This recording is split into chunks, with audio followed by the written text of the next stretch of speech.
Jeremy Vine, we're talking about this situation with the free lateral flows, and people starting to say, wait a second, if in England they are stopping free lateral flow tests, but there are still circumstances in which you've got to have one, the classic being you're going into a care home to see a relative, what shakes?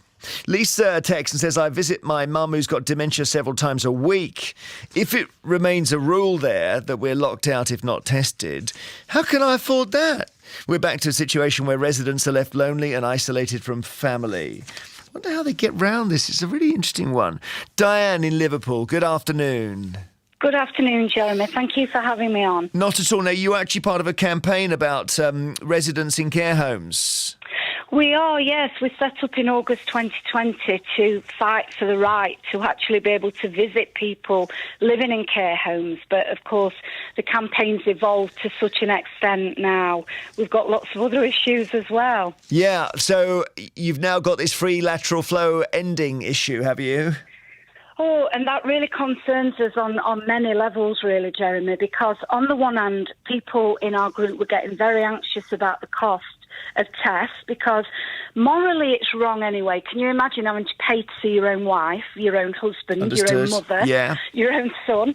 And also with everything else that's going up at the moment, if you wanted to visit those people living in care frequently, you just simply don't have the affordability to do that. But of course, on the other hand, now that the government has said that, you know, the removal of testing, you know, it's not going to be required for people visiting people in a care home, that's also going to have a knock-on effect because inevitably the increase of outbreaks will continue. Is it what if sorry to drop, if you were to say to a care home, look, I can't afford the tests, but I still want to see my dad in there, what would they say? Well, they don't have to follow guidance. It's advisory, not mandatory. So it's up to the individual carer and what they decide. You know, it's a postcode lottery already without this added issue of the testing involved. But, you know, what we basically want is for the isolation period to be brought down in line with society. At the moment, Jeremy, I don't know if you're aware, but every time there are 2 positive cases in a care home, the home locks down for 10 days. I know, and it's terrible. Some of them are just in rolling lockdowns. Exactly. Well, can you imagine how much longer they're going to roll on? If, you know, there are no restrictions in society, none whatsoever.